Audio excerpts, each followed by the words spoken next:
Donc, bonjour tout le monde, bienvenue à ce quatrième épisode du Nix Info Podcast. Aujourd'hui, on est très content d'accueillir avec nous l'ancien joueur de l'Océanique de Rimouski, Lucas Véro. Salut Lucas, comment ça va?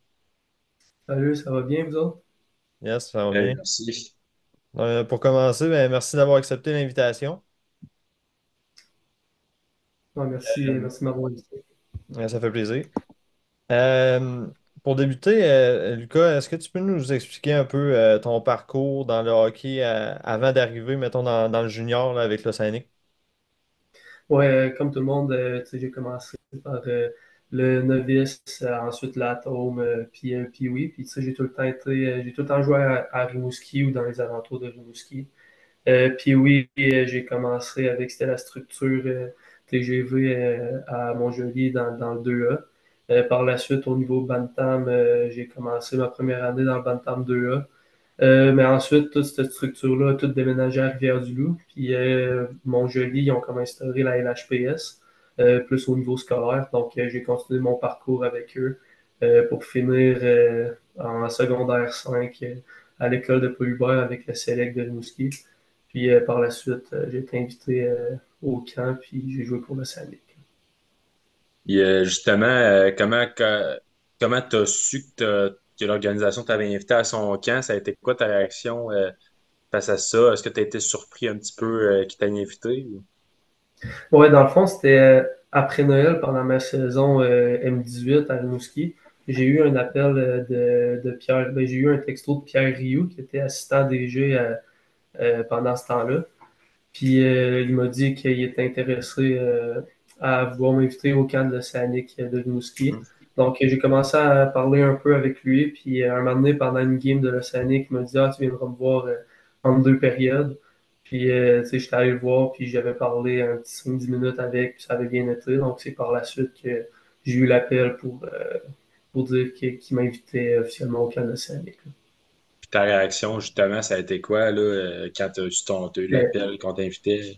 non, pour vrai, genre, tu sais, moi, j'en revenais pas, là, tu sais, c'est une invitation au camp de l'équipe que je regarde depuis que je suis jeune, là, tu sais, Ouais. tu sais, mes parents, il y avait tout le temps des billets de saison en arrière du banc de l'équipe adverse, puis tu sais, on allait quasiment à chaque game depuis que je suis vraiment jeune, donc le sentiment que j'ai eu quand j'ai eu ce texto-là, j'en revenais pas, puis j'étais vraiment content.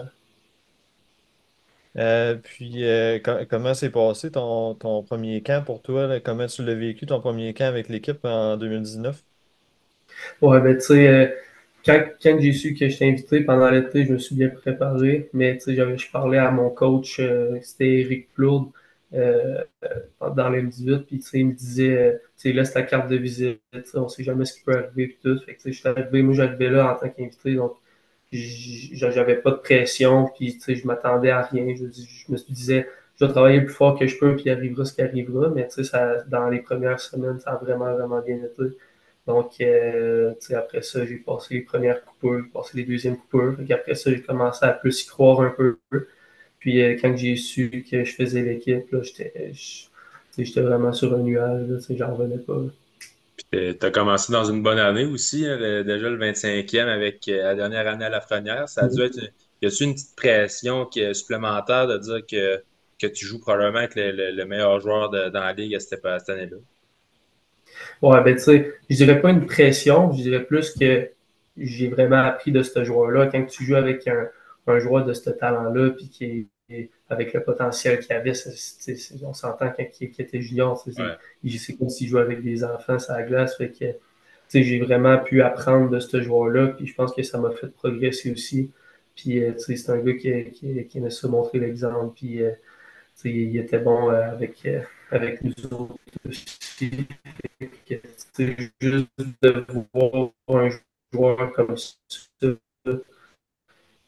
puis de le côtoyer à chaque jour, je pense que c'est vraiment positif pour un joueur. Et justement, tu as fait mention un petit peu des coupures, là. Tu as passé les premières coupures, les deuxièmes coupures. En tant que joueur qui est à son premier camp, qui a été invité, comment tu vis ça un peu, les coupures? J'imagine qu'il y a un stress qui embarque, veut pas. Oh, oui, ça c'est sûr. Tu sais, nous autres, on les attendait, puis on savait c'était quand les coupures. Donc, Ouais. tu sais, le matin, on arrivait à l'aréna, puis, tu sais, je pense que c'était, je ne me rappelle plus si c'était Serge ou un autre coach qui allait mettre une liste avec plein de noms sur Ouais. la feuille dans le club Bud au Colisée. Puis, tu sais, on allait tous voir les noms. Quand ton nom était sur la feuille, tu savais que tu étais coupé, donc tu n'espérais pas voir ton nom sur la feuille. Fait que non, tu sais, c'est plus ces moments-là qui étaient stressants. C'est-tu au début du camp qui vous donne mettons, les dates établies? C'est-tu déjà établi, genre, les dates de chacune des coupes? Ben, tu sais, de mémoire, la première coupure, tu sais que c'est après 2 journées. Ok. Mais tu sais, après ça, c'est vraiment lui qui va dire, tu sais, après la game ou le demain matin, il va sûrement avoir des coupures. Donc, tu sais, on arrivait d'avance, puis on attendait que la feuille soit mise pour voir qui se faisait couper ou qui restait là. OK. Puis en tant que joueur, tu sais, comment qu'on. Tu sais, pendant que tu fais le camp, puis tout ça, ça va bien, puis que tu sais que tu as des coupures, comment qu'on se prépare mentalement? Est-ce qu'il y a, y a-tu quand même une certaine pression de dire, OK, il faut que je performe, il faut que je performe, parce que je sais qu'il y a des coupures, ou s'il faut que tu y vas là, comme tu le sens, puis tu joues ton hockey, ton identité d'une certaine façon? Ouais, ben, je pense qu'en tant que joueur, il ne faut pas vraiment focuser sur les coupures en tant que tel. Je pense qu'il faut que tu mettes sur la glace pourquoi tu as été invité ou pourquoi tu as été repêché. Mhm. Ben, il doit y avoir une raison. Il faut que tu joues Faire valoir. avec tes forces et avec ces raisons-là. Mais il ne faut pas que tu penses aux coupures nécessairement. Mm. Puis dans tes saisons à Rimouski, tu as été dans le cœur de la COVID qu'on a vécu. Comment tu as vécu ça, toi, en tant que joueur, les années COVID? Ben, c'est sûr, quand la COVID est arrivée, c'était ma première année, l'année à la première. Puis, on Ouais. avait une très bonne équipe. Puis, on sait pas c'est quoi qui serait arrivé, mais on avait une équipe pour se rendre jusqu'au bout d'après moi. Fait que c'est sûr que ça a vraiment été plate que ce soit arrivé parce que on avait une équipe aspirante. Euh, c'est ça. Puis quand c'est arrivé, justement, on pactait toutes nos affaires pour s'en aller jouer à Québec. Puis vu que c'était la dernière game à la Frenière à Québec, le Colisée là-bas, il était quasiment. Je pense qu'il était plein, je pense il était pack. Fait que ça a vraiment fait bizarre. Puis l'année d'après, dans les bulles et tout, c'est sûr que ça a été un petit peu compliqué. Puis c'était moins fun par moment. Ouais. Mais en même temps, je pense qu'on était une des seules ligues au Canada à pouvoir jouer au hockey encore. Donc, on ne pouvait pas vraiment se plaindre là-dessus. Puis, on a accepté le fait qu'il y ait des gars. Avant de sauter à la prochaine question, justement, j'ai deux questions par rapport à ces deux années-là. Premièrement, tu sais, c'était la saison 2019-2020. Il vous restait, je pense, un ou deux matchs à la saison. Qui vous a. Est-ce que c'est un membre de l'organisation qui vous dit, OK, les gars, on a des nouvelles, c'est pas des bonnes nouvelles, faut qu'on. La saison est annulée, on peut plus jouer, les séries sont annulées. Puis aussi, mon autre question, c'était par rapport à la saison qui avait pas de partisans. C'était quoi l'ambiance? Tu sais, dans l'aréna, j'imagine que c'était silencieux, mais comment qu'on oublie ça, puis qu'on se dit on a une game de jouer, on a un match de hockey à jouer, puis on oublie qu'il n'y a pas de partisans. Il y avait une certaine préparation mentale à faire aussi à ce niveau-là? Ouais, mais pour répondre à ta première question, c'est sûr que comment qu'on l'a appris, c'est qu'on était comme en train de tout pacter nos affaires. Ouais, Puis c'est ça. là, on voyait, mettons, de mémoire, on voyait comme La sur Internet LNH. toutes la NHL, puis toutes les ligues professionnelles de sport qui disaient on va suspendre des matchs, on va annuler, on va postpone la saison. Fait que, nous autres, on se disait, OK, si la NHL font ça, c'est sûr qu'ils vont faire ça avec nous autres. Puis, comme de fait, à un moment donné, on a eu un texto dans notre groupe de joueurs avec les coachs Mhm. nous disant qu'on avait un meeting le soir. Fait qu'on a eu un meeting, puis là, on a appris que la saison. Ils nous avaient dit que la saison allait être décalée un peu, OK. mais quand ils ont vu, mettons, que le COVID, ça faisait juste augmenter, ben là, ils ont été obligés de mettre fin à la saison. Fait que c'est comme ça qu'on l'a appris. Puis pour ta deuxième question, c'est sûr que ça faisait bizarre parce que mon année avant, on était habitué de jouer, le Colisée était quasiment rempli à chaque Ouais, ouais. soir. Puis partout où on allait, puis c'était quasiment tout le temps plein à cause que la première jouait avec nous autres, puis tout le C'est monde ça. tripait pour le voir jouer. Et c'est sûr qu'au début, ça a fait bizarre d'avoir personne dans les estrades, puis qu'il n'y ait pas vraiment d'ambiance. Mais je Mhm. pense que on s'est rapidement habitué, puis il fallait rester dans le moment présent, puis se focusser sur la game. Ça reste la même game. C'est sûr que les partisans, pour rien qu'on dit que c'est le sixième joueur, le septième joueur sur la glace. Mais c'est juste plus se focuser en équipe. Puis il faut juste jouer au hockey. Puis, tu as eu la chance aussi, à la fin de ta carrière junior, de jouer comme joueur de 20 ans. Ça, c'était il y a 2 ans.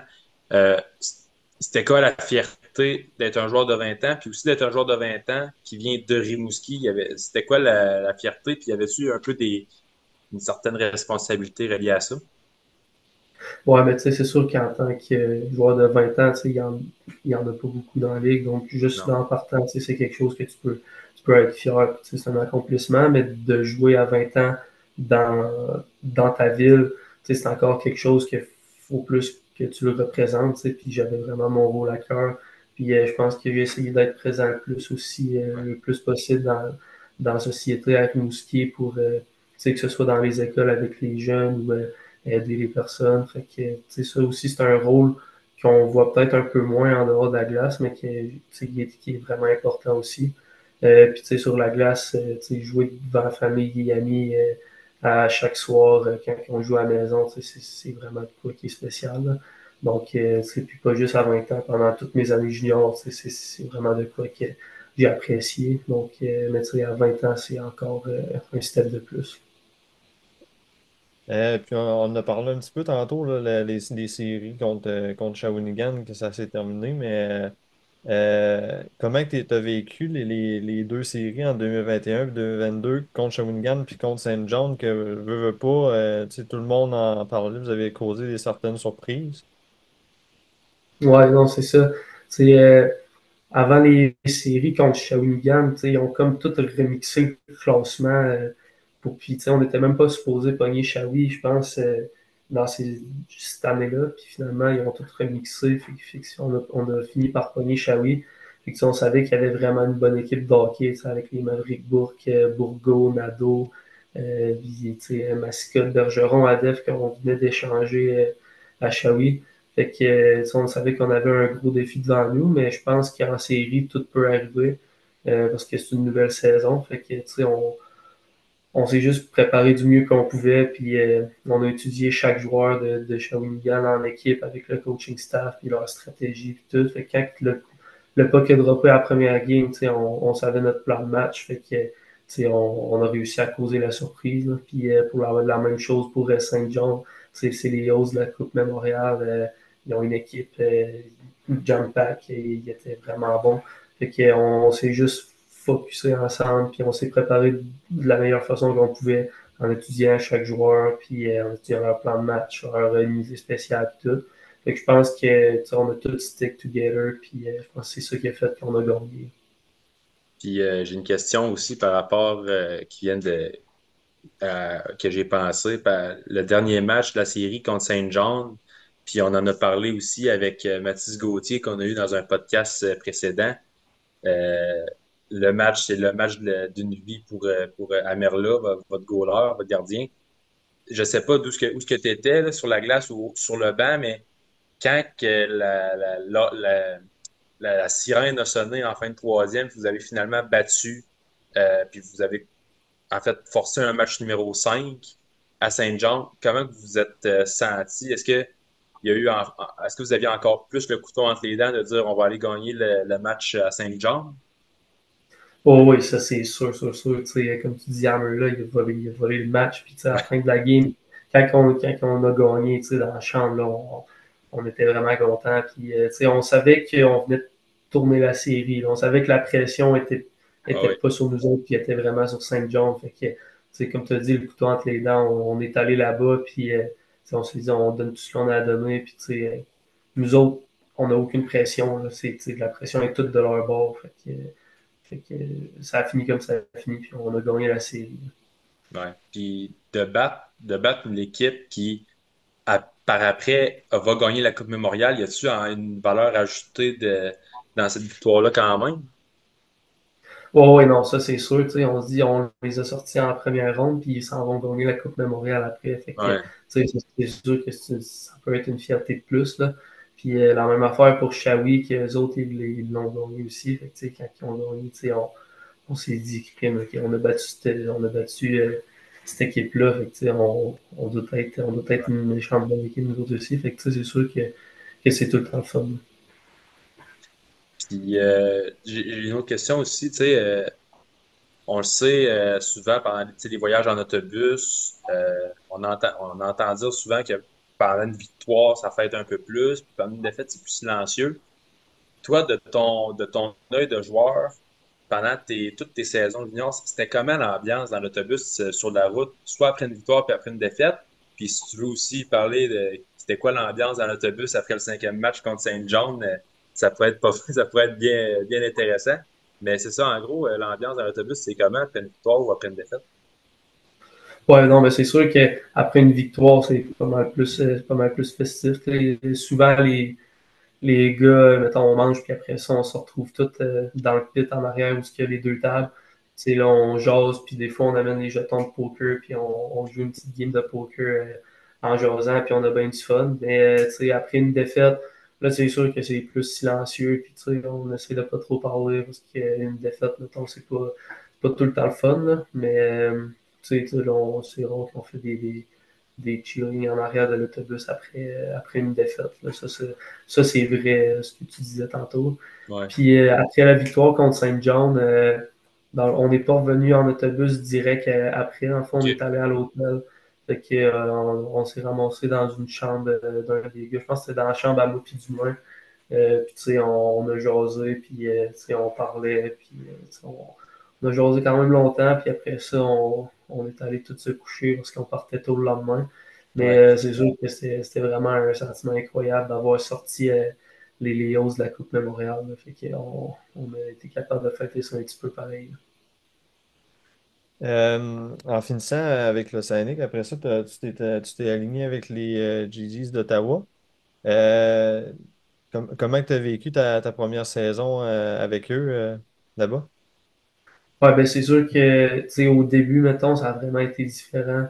Tu sais, c'est la première fois, moi, j'ai tout le temps resté chez mes parents. Fait que, tu sais, rendu là-bas, faut que tu fasses tes lunchs, faut que tu te fasses à manger, faut que tu es vraiment laissé par toi-même, mettons. Puis, tu sais, il faut que tu te débrouilles. Fait que ça, tu sais, c'est un coup de maturité à prendre que je pense que dans les premières semaines, j'ai eu, tu sais, c'est sûr que ça a été plus tough un peu parce que je savais pas encore comment m'organiser, mettons, parfaitement. Puis aussi, le langage, mettons, tu sais, oui, je parlais un petit peu en anglais avec l'Océanique, mais j'étais loin d'être bon en anglais. Fait que, tu sais, la première semaine que j'étais arrivé, je me rappelle, à un moment donné, je me suis retrouvé avec comme six anglais, puis là, ils essayaient de me parler, puis j'étais là, hey, c'est quoi que je fais ici? Là? Genre, je comprenais absolument rien. Mais, tu sais, par la suite, tu sais, l'anglais, ça s'est envenu vraiment bien. Puis, tu sais, je me suis organisé, puis tu sais, là, je suis rendu vraiment correct. Ouais. Puis pour ce qui est, mettons, niveau hockey, quand je suis arrivé, tu sais, c'est des hommes là-bas. Là, tu sais, c'est entre 21 puis 26, 27 ans. Fait que, tu sais, les gars sont gros, ça patine, ça frappe. Fait qu'au début, dans les matchs hors concours, surtout, j'avais un peu de misère avec ma constance. Là. Il y a des games que je jouais bien, il y a des games que j'avais un peu plus de misère avec ça. Fait que, j'ai eu un meeting avec le coach qui me demandait d'avoir plus de constance dans mon jeu, mettons, puis qui allait me donner des chances. Fait qu'après ça, j'ai amélioré ça. Puis, les coachs ils ont vraiment été corrects avec moi. Ils m'ont donné mes chances. Ils m'ont fait essayer le power play, ils m'ont fait essayer le piqué. Puis, ça a vraiment bien été au début. Donc, j'ai gagné mon power play et mon piqué. Puis après ça, j'ai vraiment eu une bonne saison par la suite. Là. Mm. Comment on s'adapte tu sais, dans un nouvel environnement? Tu l'as dit, tu parlais pas beaucoup anglais, puis il faut que tu te ramasses, je sais pas, dans la proportion de joueurs anglophones versus francophones avec ton équipe, mais comment on s'adapte? Est-ce que vous avez je sais pas, des cours dans l'équipe ou Non, mais tu sais, à Ottawa, c'est pas mal moitié-moitié, je te dirais, ouais, la proportion. Mais tu sais, mes cours, mettons, à l'université sont en français, mais tu sais, OK. à l'intérieur de l'équipe, on essaie vraiment de parler en anglais parce que les joueurs français comprennent tout l'anglais, mais pas l'inverse. Fait que tu sais, c'est vraiment la culture qu'on a à Ottawa pour que tout le monde s'entende et qu'on soit tous sur la même page. Mais tu sais, quand je suis arrivé là-bas, je connaissais pas personne. Fait que, tu sais, c'est sûr que c'est compliqué, mais les boys là-bas, tu sais, j'ai vraiment développé des bonnes relations avec les gars. Puis je suis rendu vraiment proche avec tout le monde. Donc, les gars, c'est toutes des bonnes personnes. Puis c'est vraiment grâce à eux autres que ils m'ont accueilli à bras ouverts là-bas. Puis ils m'ont intégré dans le groupe, comme ils ont fait avec toutes les recrues d'ailleurs. Fait que je pense que ça s'est reflété sur la glace aussi. Puis, tu sais, justement, on parlait un peu de ton jeu sur la glace. Est-ce qu'il y a un joueur dans la LHJMQ ou même dans la Ligue nationale là, à qui tu te comparais, soit dans le hockey mineur ou même au début dans la LHJMQ, à quel joueur tu te comparais un peu? C'est sûr que, mettons, présentement, je te dirais que je me comparais peut-être à un genre de TJ Oshie, mettons. Tu sais, je suis pas le plus vite sur la glace, mais tu sais, je suis capable de jouer sur le power play, sur le piqué. J'ai une bonne shot, j'ai des bonnes skills, une bonne vision de jeu. Mhm. Puis, moi, je pense que ce serait vraiment à ce joueur-là que je me compare en ce moment. Puis dans la LHJMQ, au début, est-ce que tu avais un joueur avec qui tu te comparais ou? Au début, je me rappelle que, mettons, quand on faisait ça, parce que le coach nous demandait ça à chaque année, Ouais, euh, il y a un moment donné, au début, tu sais, quand j'étais moins offensif, j'avais dit, je me rappelle plus ce que j'avais dit, mais je pense que j'avais dit un genre de Cam Atkinson, c'est OK. un petit attaquant qui travaille, puis tu sais, il a quand même des skills, fait que il me semble que j'avais dit ça. Il y a une année aussi, j'avais dit un genre de Patrice Bergeron parce que je jouais, mettons, j'avais un rôle autant défensif que je pouvais amener de l'offensif aussi. Mais je pense qu'en ce moment, mettons, le plus réaliste, ce serait un TG aussi. Quand tu es arrivé avec l'équipe, y a-tu un joueur en particulier qui t'a plus aidé à t'acclimater ou c'est-tu plus un ensemble? Je sais que souvent le commentaire qui nous est dit, c'est que l'équipe est vraiment tissée serrée à Rimouski, là, mais y a-tu un joueur en particulier que pour toi ça a été vraiment bénéfique de faire la rencontre dès le début? Tu parles à Ottawa, ça? Non, à Rimouski. Ah, Rimouski. Ah, ben, tu sais, il y a ben, c'est sûr que je me tenais avec les rookies au début aussi, mais tu sais, mettons, les vétérans, on avait vraiment un bon groupe de vétérans. Tu sais, il y avait Martineau, Durocher, Jeffrey Durocher, lui, j'étais son roommate cette année-là jusqu'à temps qu'il se fasse trader. Puis, tu sais, lui, il m'a vraiment aidé. Il m'a vraiment aidé. Tu sais, on se parlait tout le temps dans la chambre d'hôtel. Puis, tu sais, je parlais, mettons, ces points que j'étais plus stressé, puis comment que ça marchait. Puis, tu sais, je posais beaucoup de questions, puis il a tout le temps été là pour me répondre, puis m'aider, puis m'appuyer là-dedans. Puis, tu sais, sinon, il y avait Zachary Moscott, que lui, tu sais, je parle encore de temps en temps, qui était bon pour moi quand je suis arrivé. Fait que, tu sais, c'est tous des gars de même qui font que les recrues se sentent accueillis dans l'équipe. Ça aide-tu un peu plus? Tu parles que Jeffrey Durocher, ça a été ton roommate. Est-ce que ça aide à tenir une bonne relation, ça, versus les autres joueurs dans l'équipe que tu n'es pas nécessairement roommate? Ben, je te dirais oui puis non. Mais quand tu es avec ton roommate, tu sais, c'est sûr que le soir, mettons, quand tu te couches, c'est avec lui que tu vas parler, puis tu sais, c'est avec Ah lui oui. mettons, one-on-one. Mais tu sais, sinon, tous les gars dans le junior, à chaque jour, on se voit tout le temps à l'aréna. Tu sais, on est 24 heures sur 24 ensemble quasiment. Fait que, tu À sais, l'école je aussi, pense. j'imagine. Ouais, non, c'est ça. À l'école, souvent, mettons, surtout les Français, les Anglais, ils font l'école en ligne. Là. Mhm. Mais tu sais, les Français, on est souvent dans les mêmes cours à l'école. Fait que, tu sais, oui, tu peux développer une meilleure relation avec ton roommate, mais je pense que, tu sais, même si t'es pas roommate avec quelqu'un, tu sais, tu es tout le temps avec, fait que tu vas vraiment créer des liens spéciaux avec les autres. Puis, si j'avais à te demander, dans tes 4 ou 5 années juniors, je me rappelle plus trop, je pense que c'est 5, Fait que, 4. 4 années. Dans tes 4 années juniors, ton plus beau moment avec l'Océanique. Mon plus beau moment, je pense que, écoute, normalement, j'aurais peut-être dit la série contre Saint John, Mais je Ouais, pense qu'il y a un moment qui est vraiment que je peux pas oublier, c'est quand l'Océanique qui ont retiré le chandail à Sidney Crosby. ouais, c'est C'est ça, sûr. c'était vraiment, ouais, ça, c'était vraiment incroyable. Et en plus, on a gagné en overtime. Le Ouais. Colisée était plein. Après ça, il est venu nous voir dans la chambre. Il a pris le temps de tout nous serrer la main. Puis, je pense qu'il a pris une heure pour parler à tout le monde. On a pris des photos avec lui. Puis, ça, c'est vraiment un moment qui va avoir de la misère à oublier, là. Ouais. Puis, tu sais, pendant la cérémonie, vous étiez tous sur le banc, puis vous regardiez le retrait de son chandail. Est-ce que pendant le match, vous aviez en tête que, tu sais, Sidney Crosby était là dans le building, te dire, hey, faut gagner pour lui, tu sais, la game est pour lui, faudrait la gagner ou. Ben oui, ça c'est sûr et certain. Là, un joueur comme ça qui a tout donné à Rimouski, puis que encore aujourd'hui, tu le vois avec des chandails de l'Océanique sur le dos un peu partout. Puis Ouais. il y a vraiment l'organisation à cœur. Fait que, on n'avait pas le choix de livrer une bonne performance puis de gagner la game pour lui. Là, ça c'est sûr et certain. J'ai une question, je vais revenir à tantôt. Tu disais, tu sais, on a parlé, là, il y avait, mettons, Zach Mascotte puis Bergeron qui étaient ici, qui ont été tradés à Shawinigan. Mettons, tu parlais là, que Zach Mascotte, c'en était un avec qui tu te tenais pas mal puis que tu y parlais encore aujourd'hui. Comment tu réagis en tant que joueur quand tu as un bon coéquipier comme ça qui se fait échanger par l'équipe? Ouais, ça c'est sûr que c'est tough, là. Surtout les premiers échanges. Lui, c'était dans les premiers échanges mais c'était ma deuxième année, mais c'est vraiment tout le temps dur de voir un de tes coéquipiers parce que c'est tes amis aussi partir ailleurs. Puis, mettons, pour te donner un exemple, quand Fred Brunet s'est fait échanger, on était quatre gars au Soul, puis on jouait au golf sur un simulateur. Puis à un moment donné, il a reçu un texto, viens me voir à l'arena, s'il te plaît. Fait que, on savait qu'il allait se faire Ouais. échanger. Fait que, ça a comme fait un fret.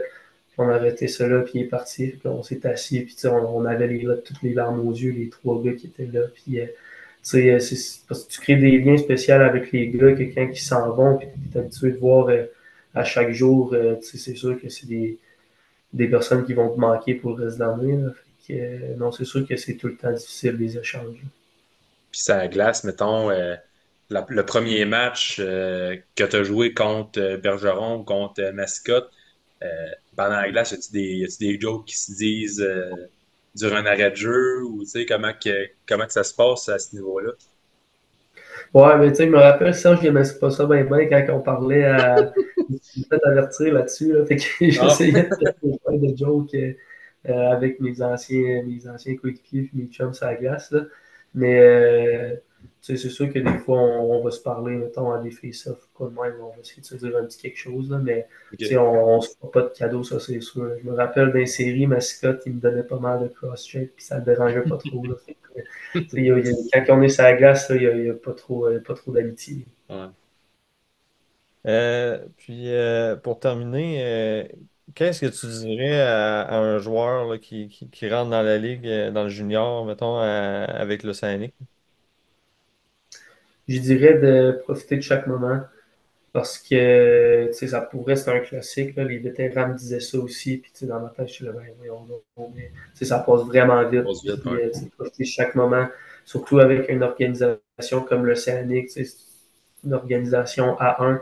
Je ne suis pas gêné de dire que c'est la meilleure dans la ligue. Puis tous les joueurs qui sortent de là, puis qui, mettons, ils s'en vont dans d'autres équipes, ils le remarquent. Puis, c'est pas toutes les organisations qui traitent les joueurs de la façon que l'Océanique le fait. Donc, profiter de chaque moment, se faire confiance, puis pas trop se mettre de pression non plus, là, jouer la game hard. C'est ça que les partisans aiment à Rimouski. Quand tu travailles, il n'y a Mhm. personne qui va te chialer après. Fait que, tous ces points-là.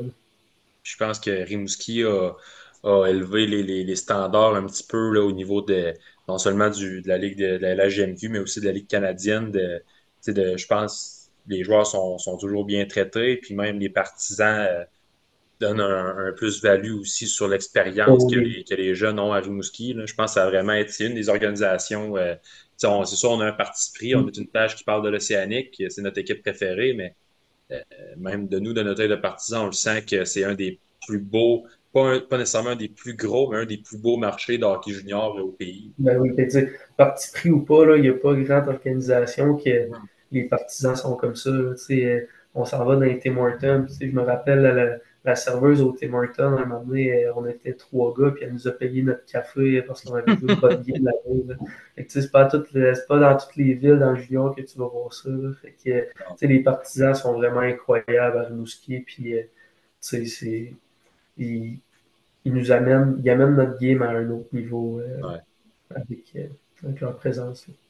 Puis en finissant, une petite dernière question là, sur le site de Coupe Mémorial 2025, est-ce qu'on peut te voir dans le Colisée pour le Ah tournoi? oui, ah oui, ça c'est certain. On est Ouais, déjà une couple de gars. Là. Ouais, j'ai demandé déjà à Annie qui travaille en haut à la billetterie ouais, pour des billets. Là. Fait que, je pense qu'on est déjà 7-8 gars. Genre les Gauthier, Dumoulin, ouais. Cormier, puis tous ces gars-là. Fait que, non, ça va être le fun. Là. C'est sûr que Ah je oui. vais être là.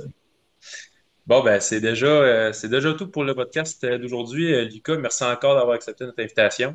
Yes, merci. Ouais, merci beaucoup. Merci beaucoup de m'avoir invité, les boys.